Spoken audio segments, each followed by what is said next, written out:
Good morning, good morning, good morning.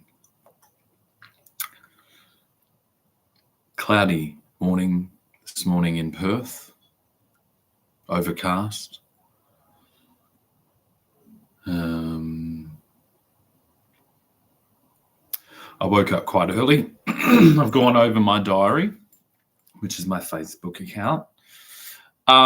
And I spoke a lot about tantrums, and I spoke a lot about entitlement and snobbish tertiary institutions. I spoke about ray gun. I spoke about breakdancing. It's all there.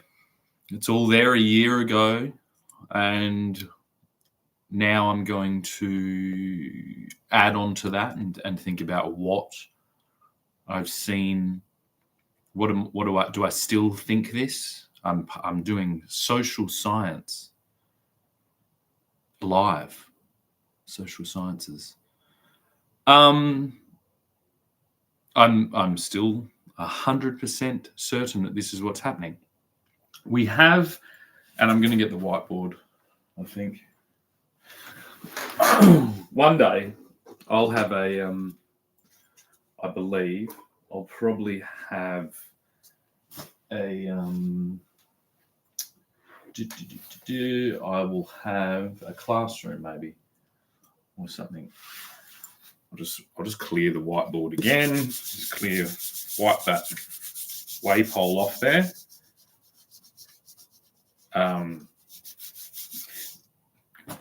Disciplining children, and enforcing things like respect and stuff.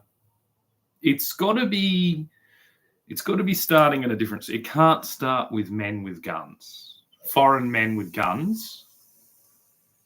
Not a good place to start. With simple discipline, we can avoid all of this, and I'm gonna explain how. So there is a, and this is so annoying to hold this up. So there is a phenomenon going on, and this is all. See, when I say something is all dependent to women's equality movements, it doesn't mean that I'm against women's equality movements. Women, I think, have gotten so used to just having to defend everything that it's like they're just like, it's like that movie The Quick and the Dead with Russell Crowe in it, and some other actors. And the women are just like, they're just like straight away into the defense. And that's a problem. That's usually a red flag of something going on. When there's an immediate, like when the first reaction is defense, like, I didn't do that. Nah. And it's uniform. It's like every single woman I've ever encountered is like this in this day and age, because they've been given a voice, right? So let's say that like this was however many years ago, women that by their accounts did not have a voice. Okay, one step at a time. Let's give them a voice, right? What is the voice doing and saying? It's mostly criticism, and it's mostly complaining. And it's mostly, this used to be called nagging. When a wife was doing this to a husband, it was called nagging. When a bunch of wives, and to be clear about this, we have to understand which cohort of women exactly was it that got the vote and that pushed for that. It wasn't women from any type of racial group or financial group or class group that we'd refer to as a minority or dispossessed or disadvantaged. It wasn't from that cohort. It was from the upper echelons of society at the time. And so, like, we had gotten to a point where when women were speaking back in those echelons, we would refer to that as nagging. When women from the lower echelons would participate in that nagging, there would be domestic violence usually and no nagging. So it's all about perception. You have to perceive the whole field in order to make these observations and these things. So it's like, well, okay, that sounds like the women who were trying to get the vote were floating on conditions that they were already allowed to be speaking. That's so. But it was nagging. There was actually a period where like nagging was like a crime. You could take your wife to court, and this wasn't that long ago, and only in Western countries. If we look at, say, Gaza, if your wife is nagging you have a whole nother fucking array of options to do.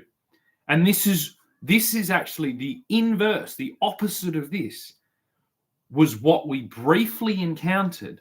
I'm saying from 2017 to 2024 was our let's all stone men in the streets.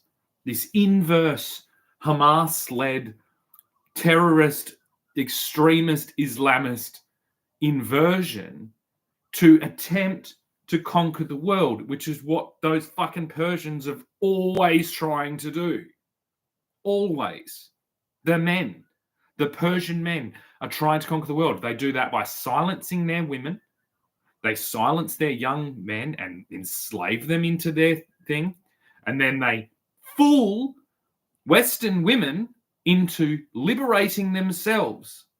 It's not fucking rocket science. And by liberating themselves, I mean, it's like, no, you don't just nag. You burst out of this nagging bubble and you are equals. You are equals. You have equal rights to do all the things that the men are doing. They're hogging it. What about your women and men? It's like, shut up. No, don't look at us. We are dispossessed by the colonizers. You don't understand. Shut up, bitch. Do your job over there. Rise up out of your fucking bubble, out of your nagging bubble, and do fucking mass political fucking change. Mass political change in the streets. In the streets, because this is always how politics was done, by waving signs and throwing fucking paint on things. Mass political change in the West.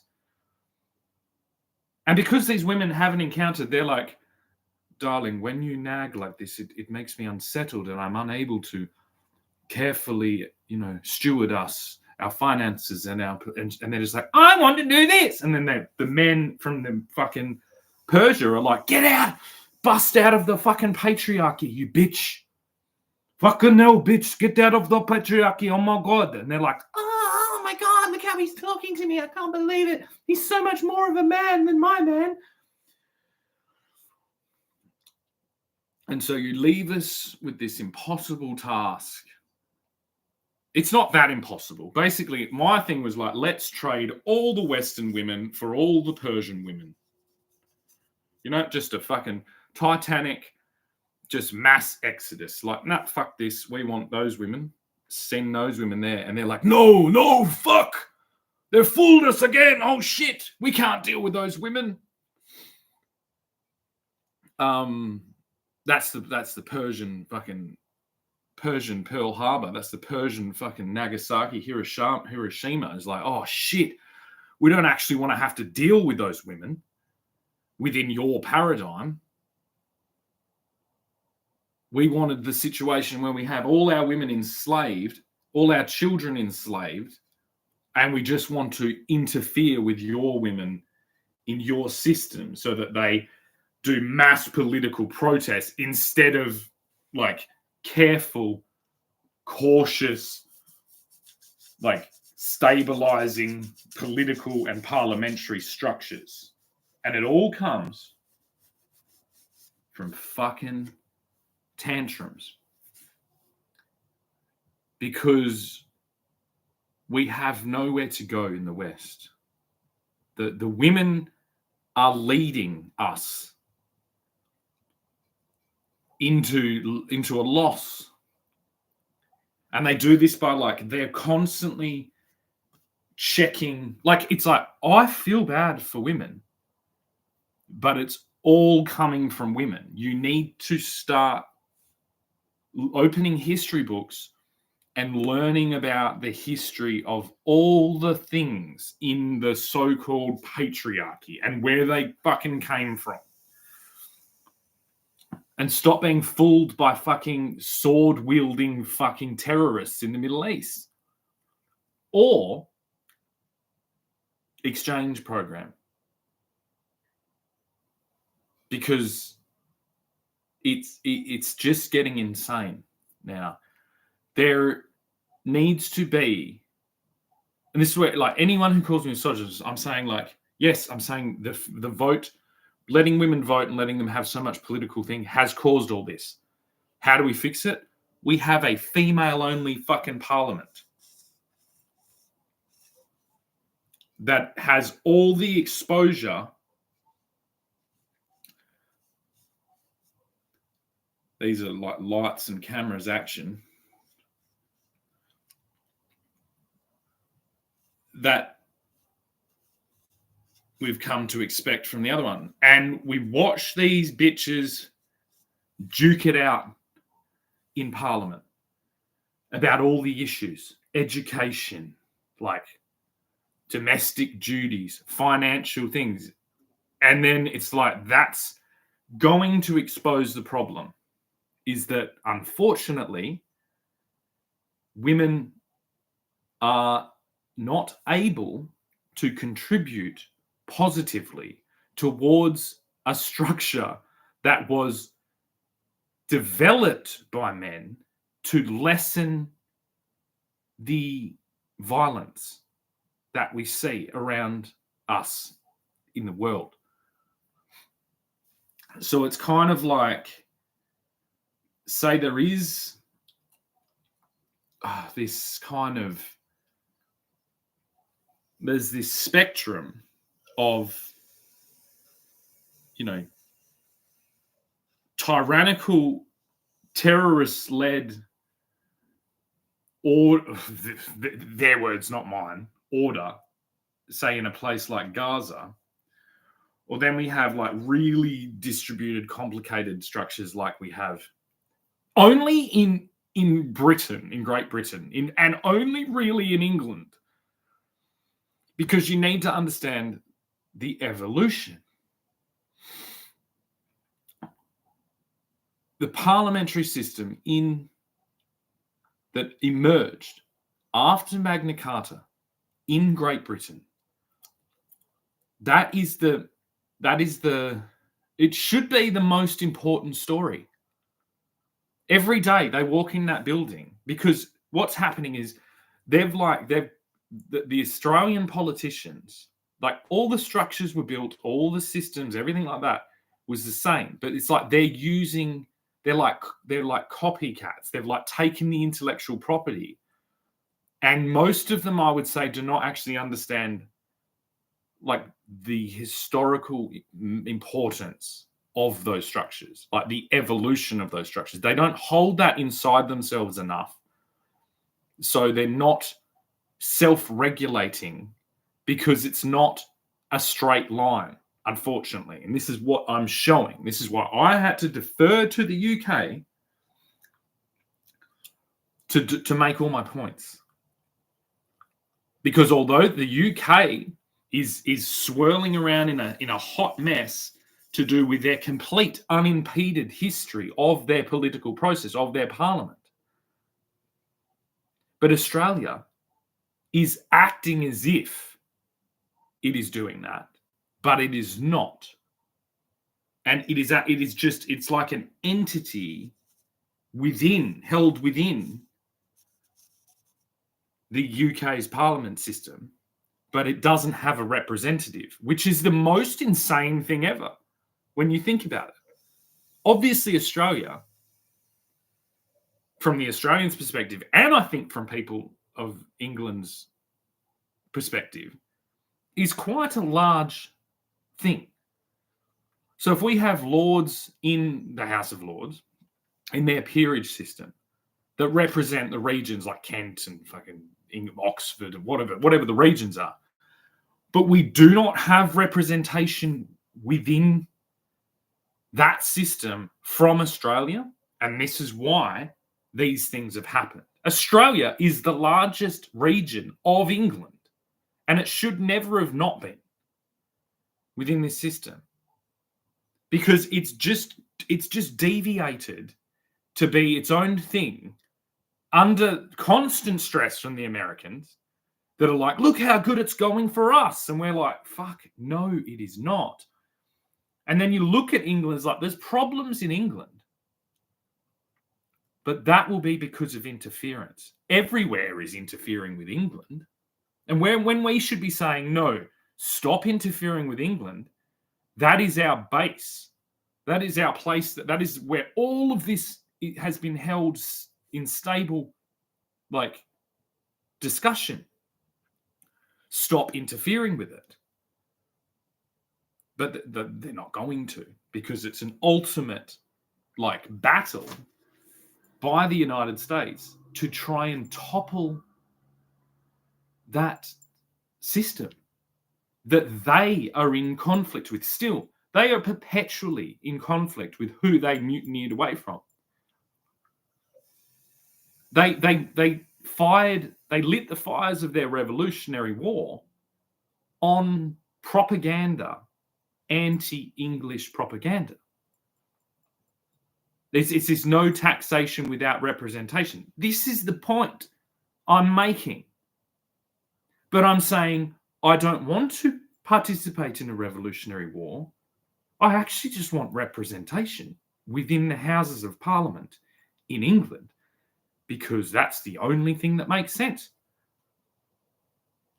If I can gather enough people autonomously that are concerned about what's going on in London from Australia, then I should be able to go and defend London with Australians independently of their police, of their political system.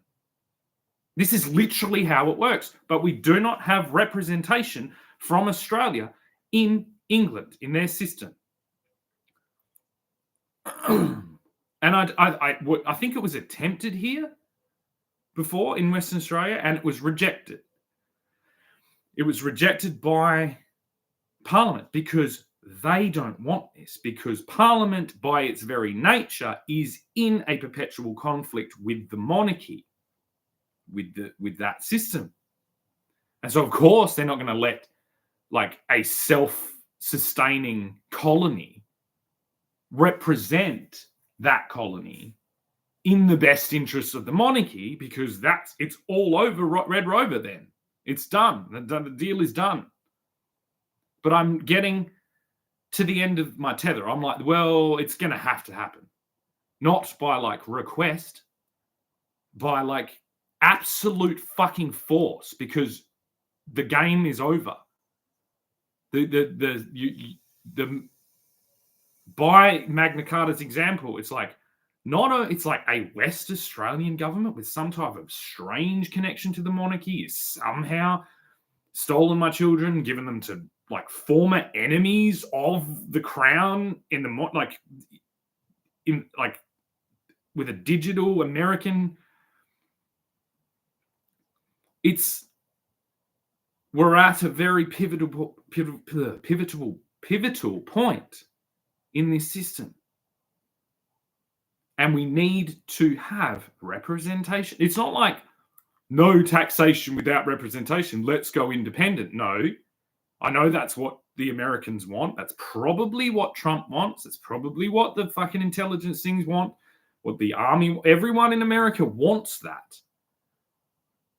That's not what's going to happen. I'm I want representation so I can stop London turning into a hellhole, because that introduction of that representation basically reframes the whole thing in a wonderful new light. That every power structure in the entire world, whether it be Russia, whether it be China, whether it be the United States, is trying to prevent this from happening. Even the Prime Minister of the UK, Keir Starmer, he's trying to prevent this from happening. Why? Why? To what end? To what end? And how do you explain these oversteps already by things under your structure? This is the ultimate exposure of what has been so slow and so nefariously just disrupting the order of the former British Empire. But even before that, just of the British people, where we're constantly held back by stories of a new utopian future under, very responsible stewardship by the parliamentarians, by the political class, by the politicians. But it's all a lie. It's like, well, you're trying to imprison us in a digital system that you've contracted to the United States and made in China to official enemies. If we think of the English rage towards the French that is kind of apparent in all Englishmen, well, the Americans are a lot newer on that. And a lot like the French, they've always been foreigners, has been intermediate. It's like the Americans. Well, God damn it. That's a lot newer. That's a lot extreme. If we count the last 5 years, this is insane. We have to send our so-called politicians to the United States and let them scrap it out in the WWF, monstrous spectacle that they have de-evolved our parliament into, our political system, that came from the roots of some barons limiting powers of a radical king that had enough. This king is this. Their history was, well, the kings had been, good, bad, whatever. This one particularly was bad. They've had enough. Let's do this. This is Magna Carta. This is the entire formation of our systems. But I believe there is a equally valuable and working structure held by the monarchy. And this doesn't mean ultimate rule by King Charles particularly. He is just the person in the chair. But all of this is happening. There is so much now that is happening. These are the barons. This is the re-emergence of the barons. Not to limit the king's powers, but to limit Parliament's powers by introducing representation into the peerage system from colonies, including the United States. There are patriots to the original system that are living within the United States. It needs to be held in that parliament. We can see, if we see reenactments of Churchill and Chamberlain in the beginning of World War II, which there's quite a lot. There's so many because it was such a pivotal moment in English history, in British history, in world history, that all took place within that building. Whatever's going on here is not a continuation of that. It is a bastardization of it. It is a hijacking of its own.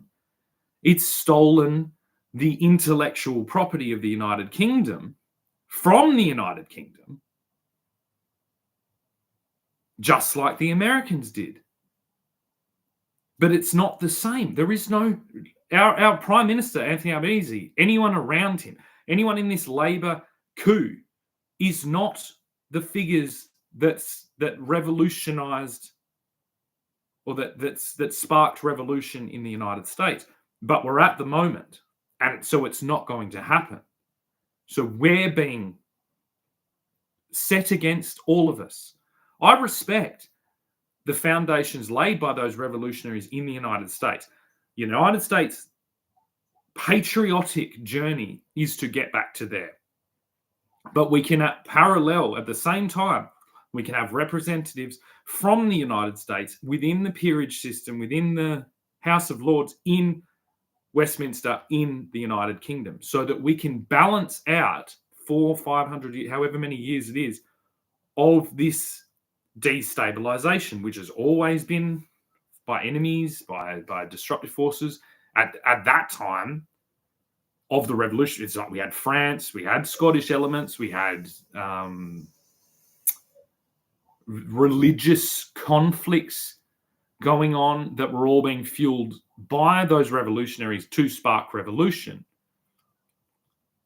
It's pretty clear that the United States is having a revolution now of its own. It's having the revolution where it needs to back up the promises that were made by its forefathers and perhaps steady itself under something with conversation now, a dialogue, not a war. You've already had your revolution. We're not going to have a revolution. We need to discuss the intricacies of that entire structure within the walls of Westminster. That's what I'm requesting. If Magna Carta limited the powers of the king to sort this problem out on his own, then it falls to his servants, subjects. Subjects is very different to servants, to the United States folk. It falls to his subjects to autonomously prepare and propose strategies to reunite his kingdom, which doesn't mean he's the king of the world. It doesn't mean that. It means we're all the king of the world. And then from there we can, and it's like, then we stand firmly on our foundations of political discourse and, speech and dialogue, instead of hang gliders and beheadings and fires and protests on bridge with iPhones. These mob tactics are in direct opposition to what is supposed to be happening within inside those walls in Westminster. It is always fallen to subjects to autonomously emerge and stabilize and fight back what has always been a conflict between the political class and the monarchy. But that when we look back at the past and we see just a simplification, just a serfdom model, we have lords of land, kings and dukes, and they oversee this. And when told by the North American United States narrator, it sounds a whole lot like slavery and like servitude and these words that they love to wheel out. But what are we in now, where no dialogue is used, no representation, even in my own sphere? I'm not talking about a colony trying to get representation in the United Kingdom when I'm trying to see my children to adequately prepare them to defend themselves against overreach stemming from this political class that far outstretches what was seen in Magna Carta and the establishment of the restrictions on the king by the barons that put that into place. And there is a similar position in Scotland. And this is coming from a population where like, I'm also claiming, it's like the attempt to retard my knowledge of my ancestors, of my structure that I live in, of the rules, regulations, like concepts, traditions, is astronomical. And this is where I claim this West Australian Labor Party has been at war with my family since my father arrived here on a ship.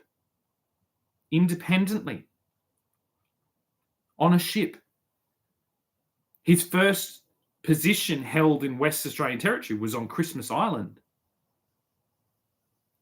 Working there, came to the the newly established colony, British colony of Western Australia.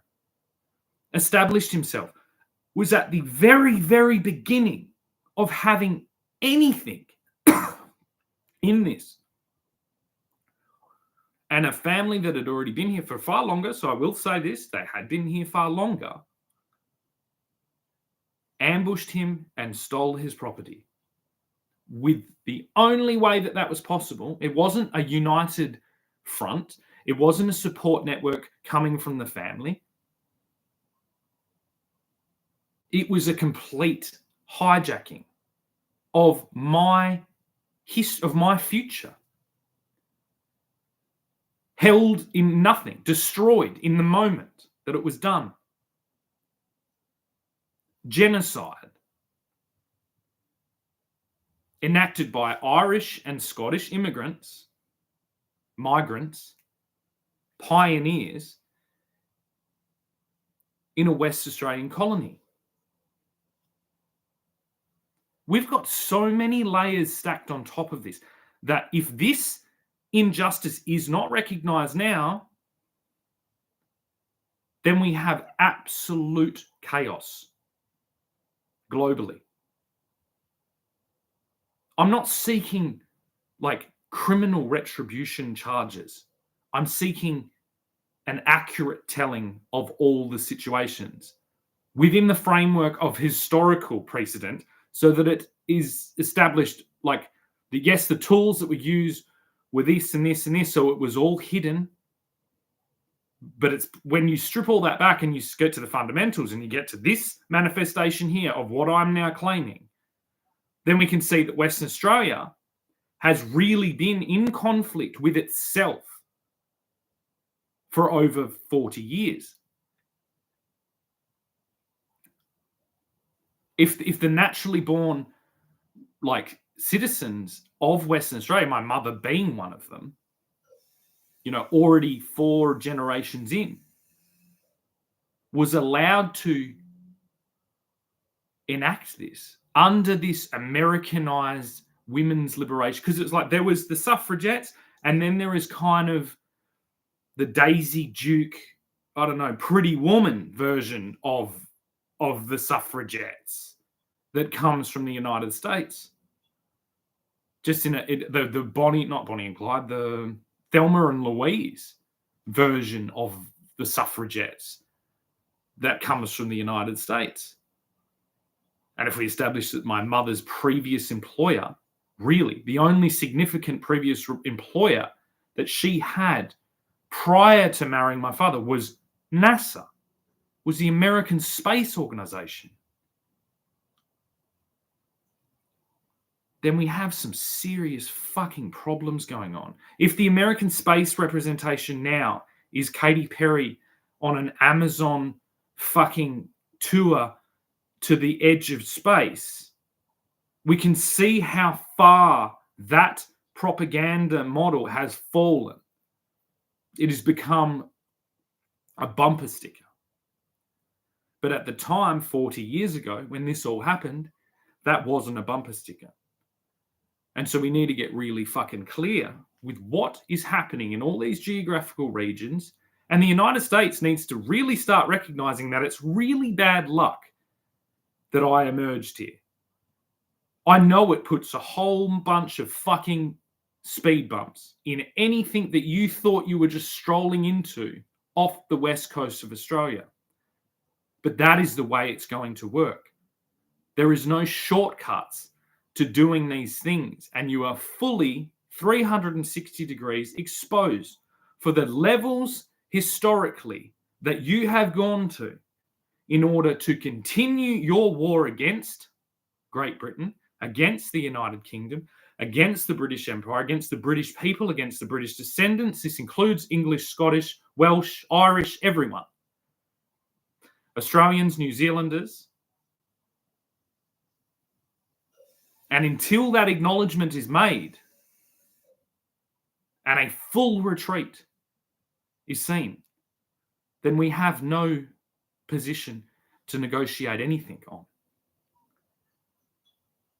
This isn't acceptable for you to do this to our king. This isn't acceptable to you to do this to any of the sons and daughters of any of this country on good order, not on revolution, not on warfare. Australia wasn't formed on mutiny of the British Empire. And we will not have, and we will not accept any further invasion to our systems by the United States, including the most recent on these handheld devices.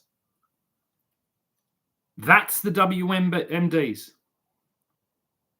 And the scale of the invasion into Iraq, based on false representations to the world, to the global media, which killed, I don't exactly know the numbers of Australian soldiers, of United States soldiers, of United Kingdom soldiers. We're talking about a weapon of mass destruction, biological warfare. This is so much worse to a population that is kin. We are descendants of the same structure with two completely different concepts. There is a revolutionary ideology and there is a stable colonizing in the positive sense, which for the majority of my family's history and all of your family's history, how else could you describe that? That colonizing was a positive concept. We haven't colonized the Middle East. That's the problem. Now, the attempt by the Americans, by using these false things to colonize somewhere like Iraq, by using lies, to colonize Western Australia, by using lies, by using false interpretations of our actual true history, which is a genocide. So we are in a civil war of offshoots of the British Empire. We are in an attempted genocide of the firm traditions that stemmed from the British Isles. Clearly, without discussion, without representation, within our own halls of Parliament, that without them, there is no example. Without Magna Carta, within our current paradigm, strain away from the Roman Empire, which in this period, you can only say, well, the Roman Empire is absolutely off the table. So we have Great Britain.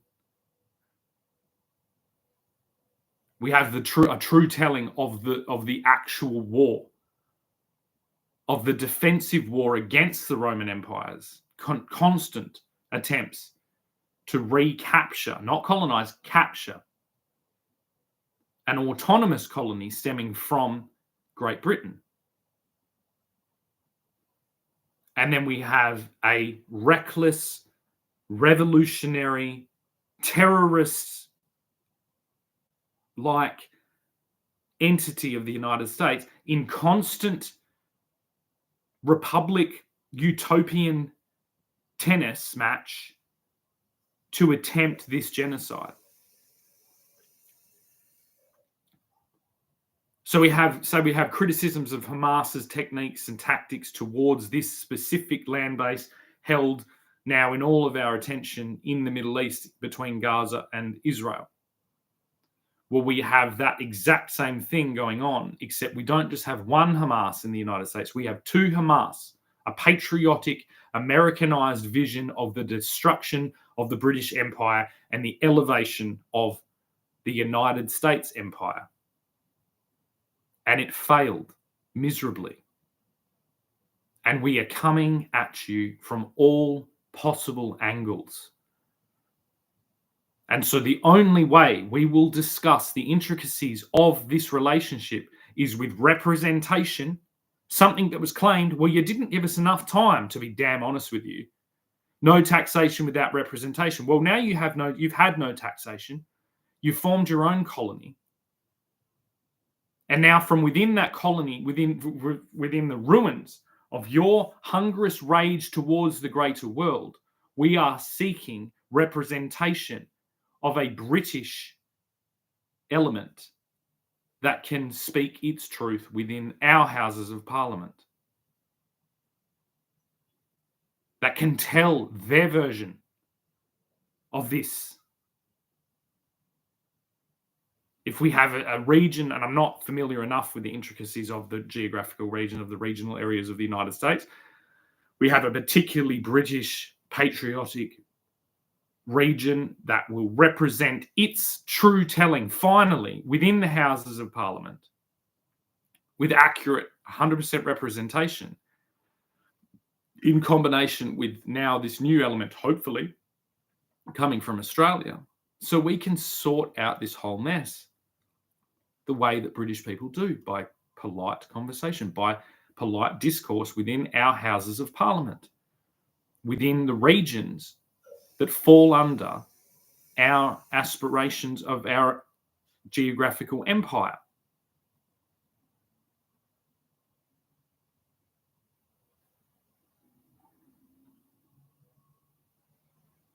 There is no other solution. There is no other paradigm that is going to be acceptable. There is 100 years in front of us to repair and restore what was damaged by the destructive and invasionary tactics and concepts stemming from the United States, and then also our other enemies. Now, I don't see a clear expansionary desire coming from Donald Trump. I see a businessman under 3-year contract with a homestead in Scotland that is assisting the United States from seeing its true position in the world. And then I see just the bubbling up of the propaganda, the pro-American propaganda, really not sufficiently there to reignite that expeditionary expansion desire. And so to Donald Trump, I'd say thank you. I don't particularly think that you would be best suited to this role, although I do assume that you'd be cooperative in this role. And that's not anything on your personality. That is just, it is not your position. Your position that you are doing is astronomical already. And so I'd expect this to come from somewhere else and be in harmony with the current Trump administration. And that is, I guess, one of the wonderful things about this Republican system coming from America. Yes, it went crazy, and it, on the back of technological advancements, it really did do a lot of damage, but it is so weak in defense because it is divided. It was forged not by native-born barons, which are just really just businessmen that fought back against a tyrannical king. It is a creation with all elements in constant conflict with each other, with the structure, with its roots, with the overall world. And unfortunately, the power it established for itself after World War II, held in this dual terrorist bipartisan model, did not have the balancing structure natively held of the monarchy to prevent that. Whereas our kingdom did. And this is why the Australian story, the British story, the Scottish story, the Irish story, the geographical Irish, the people on that island of Ireland, is all of defense against all odds. Because when the foundations are being attacked, not just physically, like within the minds, we are being bred to reject that foundation and replace it with chaotic fucking novelty projections coming from the United States. Down every sex, drugs, rock and roll, violence, guns, films, Hollywood. To the young mind, you know, strengthened by adversity, also constantly projected and expected by the pop culture followers. We're helpless.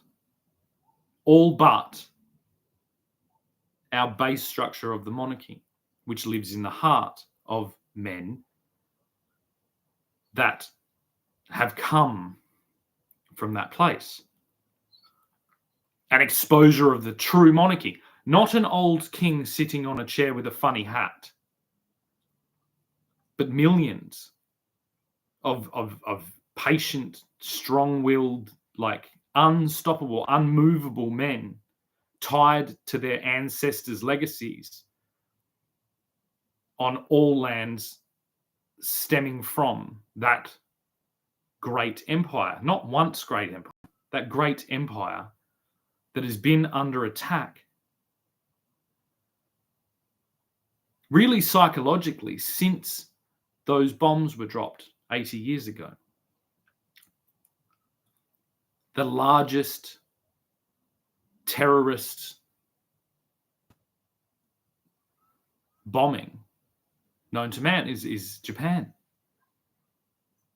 It destroyed not just a warring empire, which was already, you know, then it's complicated. That shows the horrific nature of an empire unstopped and unchecked, you know, unable to surrender based on its legacy. A bit like the king that was restricted in Magna Carta, but not done by paperwork. However it was needed to be done, which was being attempted by the British Empire, but by a horrific technological display of superiority. Something that forged the United States model into the future and set the acceptable paradigm that it has believed was its God-given purpose.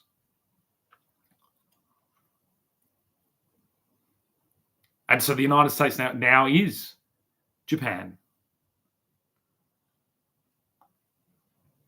at the end of World War II. Its surrender, its retreat is not yet seen. And so what do we do? Do we drop a nuclear bomb on it? No, because we're not trying to forge our revolutionary concept into the hearts and minds and into the terror response of our potential, you know, future servants of our glorious empire that we are aspiring to. We are defending our empire that included once, for the majority of its time, that included this place now known as the United States of America. The United States of America is a flawed concept. the stabilizing action that will be enacted onto the United States of America is to reinforce the fact that it's a oxymoron by its description. The United States of America means that, well, at a time, it wasn't. They weren't united. Obviously, if you have to say there was a United States, it inevitably exposes the fact that, well, at some point there wasn't a United States, because it's always been a revolutionary force. And this shows the radical difference between the Australian federal government coming in 1901 is not the United States of Australia. And our states are just rough determinations of a vast geographical land base. It shows by that very nature that it has always been aligned with its birthing concept with the British Empire. Right now we're having the first kind of echoes of a revolutionary desire, but it's all held on American phones on our Sydney Harbour Bridge, and it all has this American veneer to it. Like aluminium siding. What is that? We don't have that here. We don't have this saloon town mentality.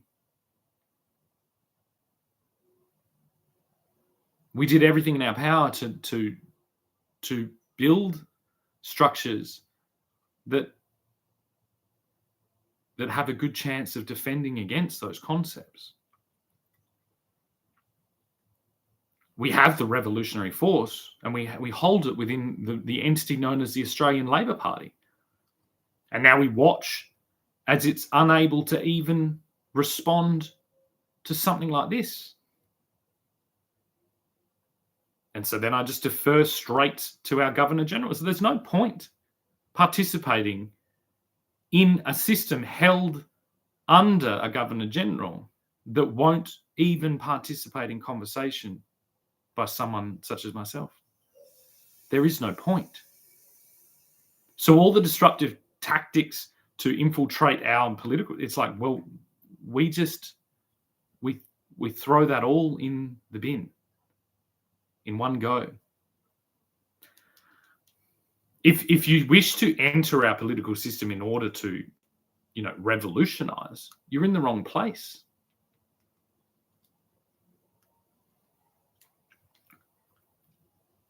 You need to build your own.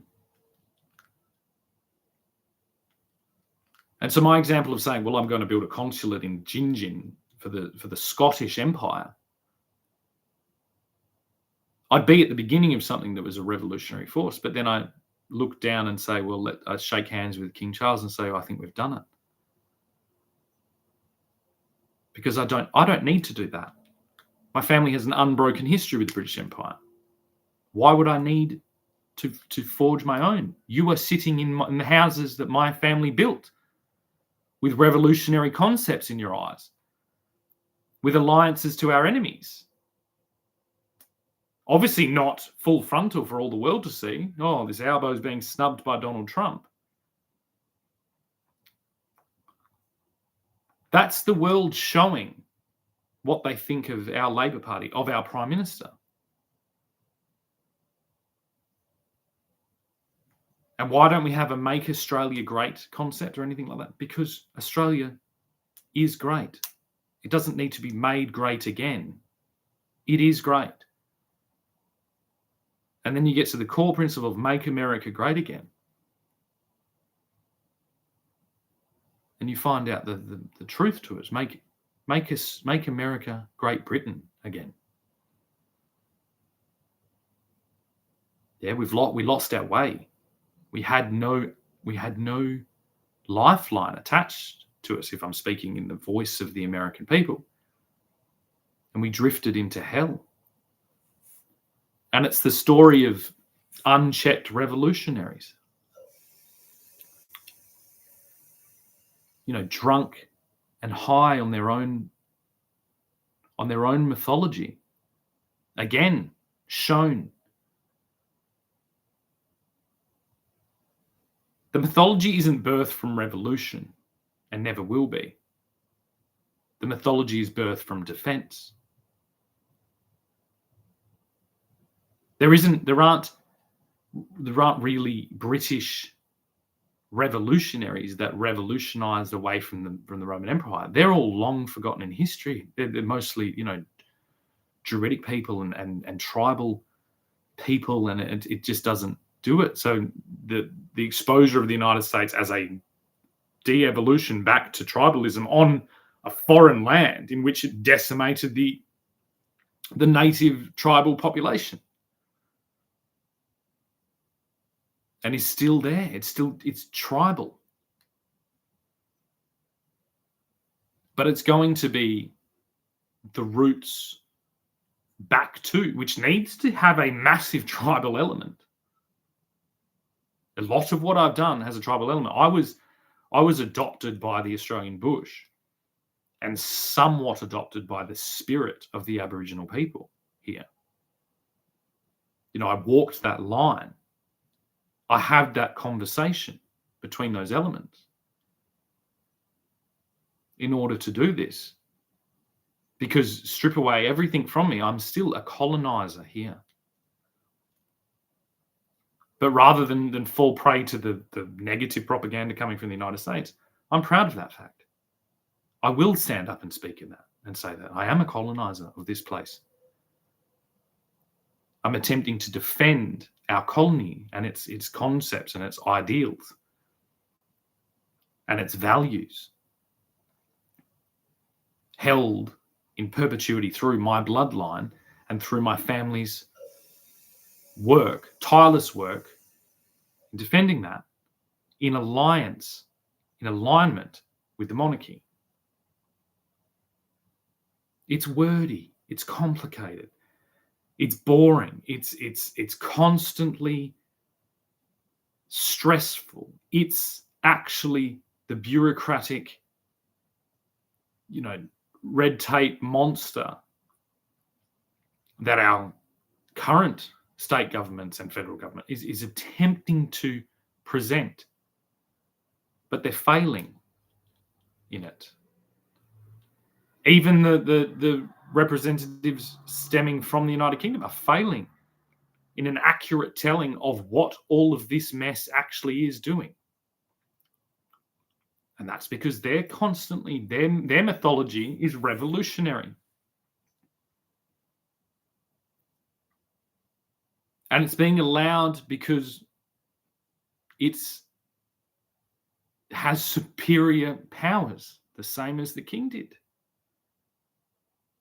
But a king is always a single man. Like barons, entrapping a king and forcing him to sign restrictive powers to restrict his powers is very different. It's a very different monster than what we have now. That is one king. And kings were always in conflict. There were always other people, seeking to topple a king. I don't seek to topple a king. Because I know, because I've done my homework, that that's a nonsense thing right now. It's not what's needed.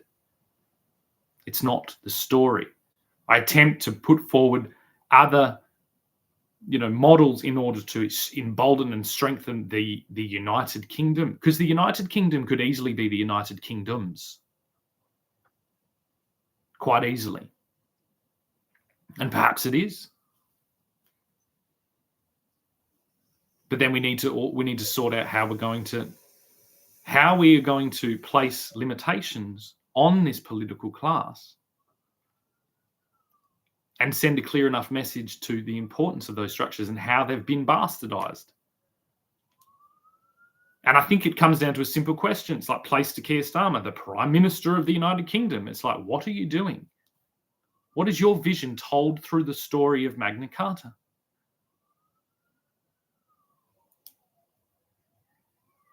I know what mine is. The same with the Prime Minister. What is your story as told within the paradigm of Magna Carta?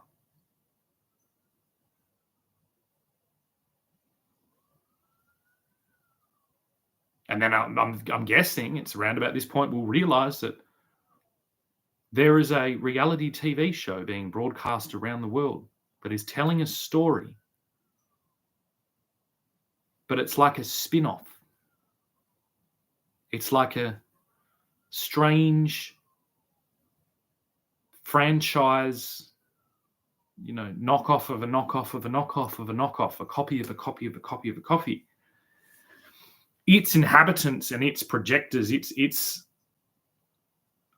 stars aren't telling a continuation of Magna Carta, of the story of Magna Carta.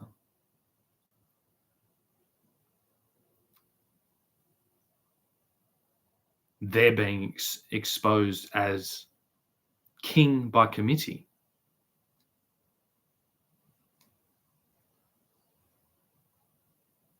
Now, at the time of Magna Carta, the idea of king by committee, that is what it was. These barons got together. We equal a king by our power together, and we force the king to limit his powers. Well, what is this?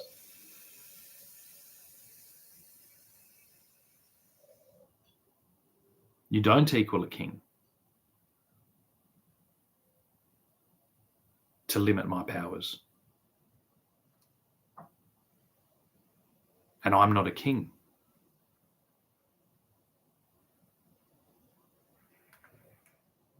I'm a subject.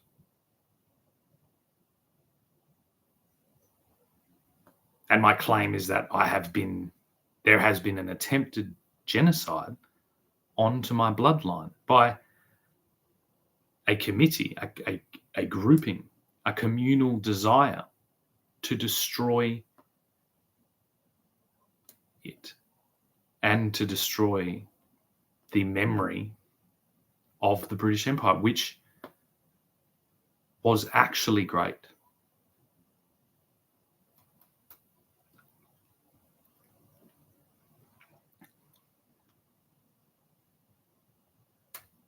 So, what happens next?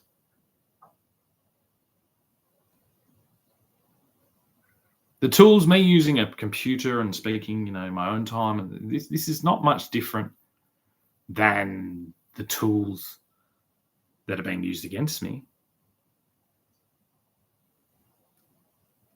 There seems to be a constant example of this political class outsourcing their jobs to computers, to systems. The corporate model of politics.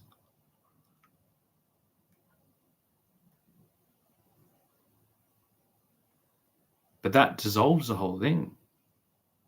If you don't understand what you're governing, you're not in control of it.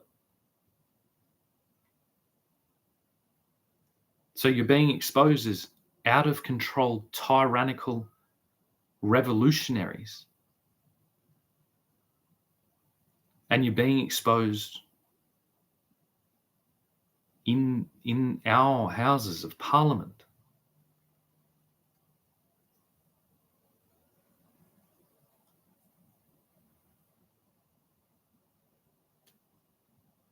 And my assumption is that as soon as this, civil unrest held within our own structures is put back to order, to a true order, where people that actually understand the whole thing are placed in that position, not as rulers or as power, but it's the same as parliamentarians, as politicians. Then the invasions we're seeing in our, the destructive behavior, all these things within our cities across the entire empire will vanish. because they're only manifesting under your disorder, under your weak example. Weak men create tough times. Tough times create strong men. Strong men. You know the old tale.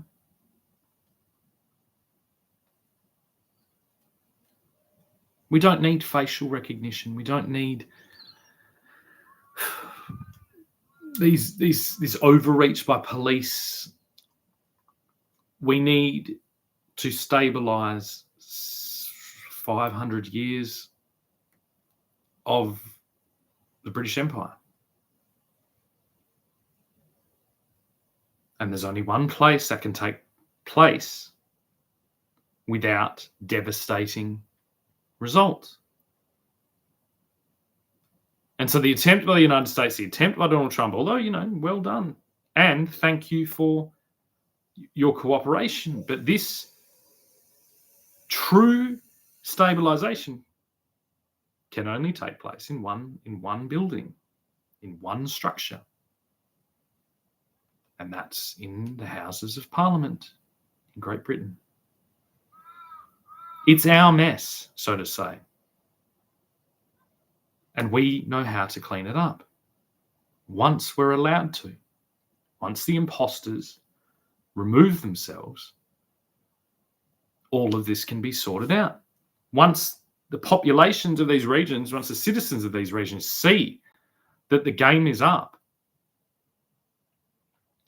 their cons, their grifts are not going to be tolerated.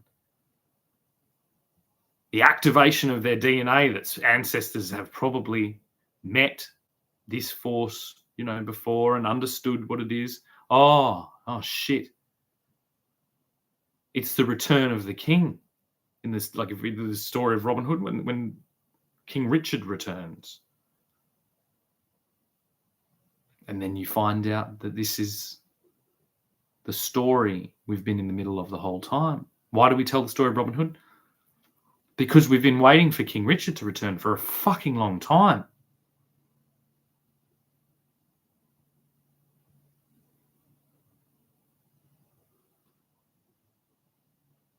And who was this individual the Magna Carta was enacted onto? King John. This is the same story.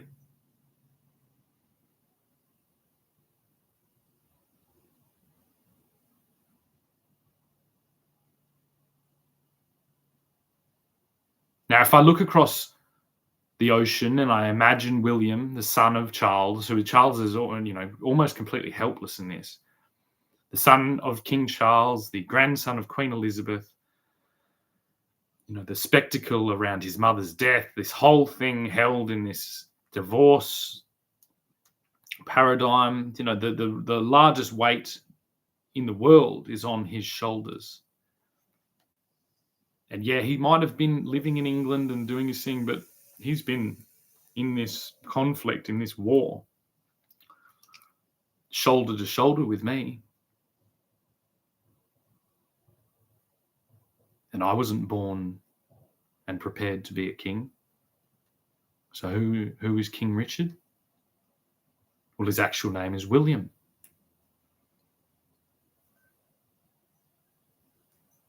His name is King William.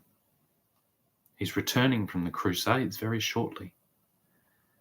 And he's going to put an end to this whole thing. And if you don't think that's true, then you should really start telling me the story of what you're doing.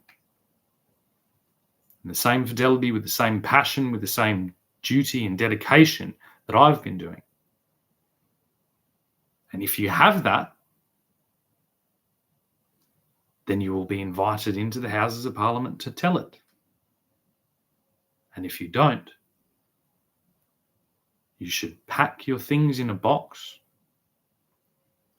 return to your own family, and start finding out who you are and where you are in this whole story. Respectfully, because it's been chaos. The only tool of terrorists is always chaos and spectacle and fear and terror.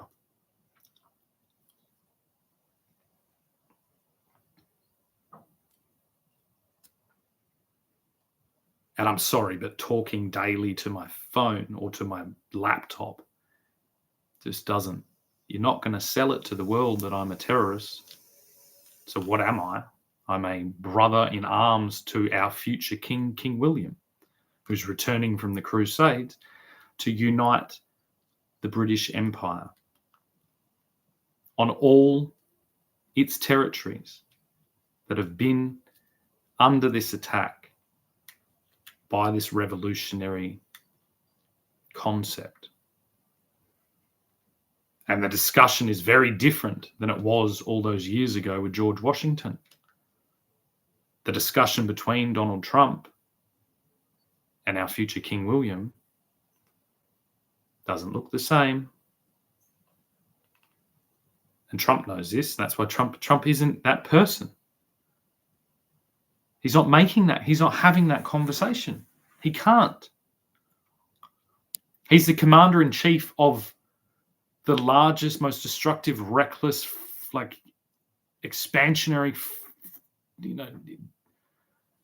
force known to man.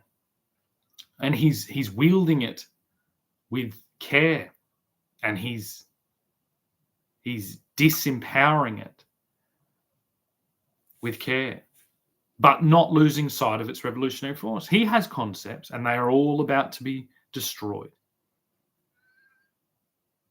And I think there could be no better solution. It's like, well, I'd want no other man but Donald Trump in that position. Perhaps his strategies would lead us to a victorious United States empire. Maybe, I don't know. It is, he has fought for the right to make those statements, and he will die defending the fact that they would have worked, like the fish that got away. But his people will not let him, because he is not a king. It is not a kingdom. It is a rabble of disorganization that needs to start reading the press from its enemies a lot more than it's reading its own press. Now, I don't class myself as an enemy to the United States. I class myself as a liberator to the United States citizens, to liberate them from this destructive revolutionary ideology. And when the moment comes when our king speaks, you will listen to him carefully. And you will give him all the attention that you've forced everyone else to have on your empires, or false empires, aspirations. And it will be long, and it will be boring, and it will be historic, and it will be calm. It will be a king. And then maybe you'll understand what that is and why people fight for it as hard as they do. Why fairy tales and stories are passed down about kings, not about presidents, not about businessmen, not about tech CEOs.